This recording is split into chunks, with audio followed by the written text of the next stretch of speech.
white people are freaking out, right? I mean, this is what we saw in this last election, all the polling and everything else.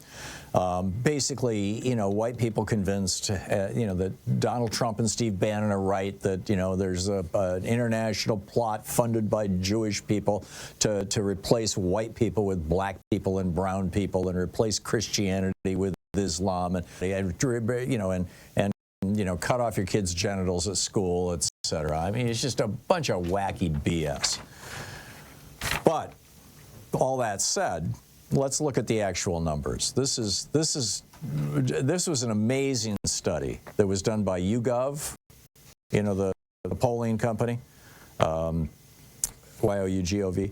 It's, for example, they asked people, what percentage of Americans have a household income of over $1 million? It's less than 1%. It's basically 0%. It's 0.0 something percent. But Americans think 20% of us have an income of over $1 million. What percentage of Americans are transgender? That's 1%.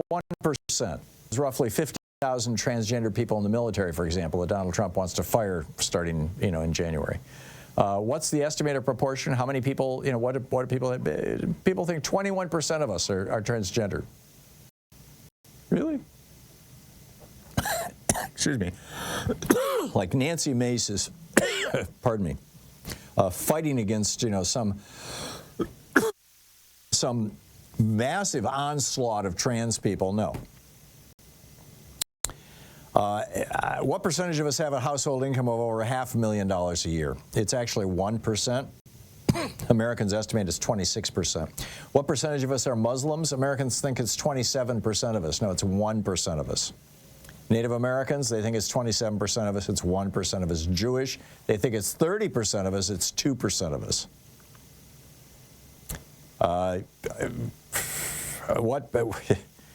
It just goes on. What percentage of Americans do they think are members of a union? Americans think 36% of us are members of a union. That was about what it was when Reagan came into office, but actually right now it's around 4%. What percentage of us are black? The actual number is 12%. And when you ask white people, they say it's 41%. No. Hispanic, it's 17%. People think it's 39%. 32% of us own guns. Average Americans think it's 54% of us. I mean, it just goes on from there. It's like this.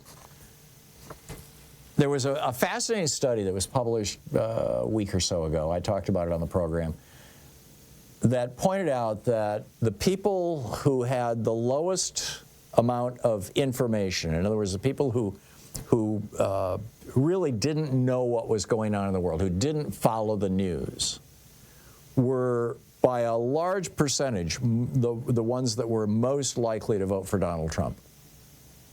And the people who did follow the news, who did pay attention to what was going on in the country, were the ones who were most likely to vote for Kamala Harris. And we've been seeing this war on reality go on ever since the Reagan era, right? Reagan's excuse to drop the top tax rate from 74%, which was working just fine, by the way. We were paying down the national debt. We were reducing our debt. We had balanced budgets, you know, not always, but mostly all the way back to the end of the Great Depression, or certainly to the end of World War II. And, you know, things were going well. And then Reagan started this lie that if we just cut taxes on rich people, everybody else would get wealthier. Well, the truth is the exact opposite. When we cut taxes on rich people got massively wealthier. In fact, billionaire wealth in the United States just in the last couple of years, just since the pandemic, has almost doubled. It's gone from around $3.5 to around $7 trillion. And the wealth of average working Americans has been declining, or flatlined, basically since the 80s, since Reagan declared war on working class people. I mean, the CEO pay has gone up hundreds of percent, 7, 8, 900%, depending on whose numbers you're using, since the 80s. Average worker pay, maybe 14%, as I recall. Depends on the industry. And, you know, we're talking inflation adjusted here. So we've been living in this information kind of vacuum, or actually not even a vacuum. It's just, we've been being gaslit by Republicans and so-called conservatives ever since the 80s in a really big way. I mean, Republicans are still claiming that if you cut taxes, it increases prosperity. Yet every single time a Republican president cuts taxes, what do we get immediately thereafter? A recession. And now Trump wants to cut government spending. He says he's going after fraud and waste, right? Well, Trump, 4 years ago, said he had taken care of fraud and waste. And George W. Bush, before that, said he had taken care of fraud and waste. And George Herbert Walker Bush and Ronald Reagan before that, oh, yeah, we got rid of all the fraud and waste. Basically, that was code for let's fire federal employees who have civil service protections and get good pay and have a decent retirement and are members of a union, and replace them with non-unionized, hourly paid at crap wages with no benefits employees from subcontractors. And then the subcontractors are able to skim 10 or 20% off the top and use some of that money as campaign contributions for Republicans. Because 5 corrupt Republicans on the U.S. Supreme Court ruled that bribing politicians is perfectly legal. Welcome to oligarchy in America.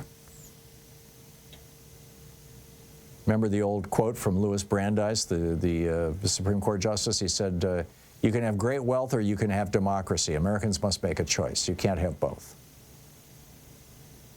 And here we are.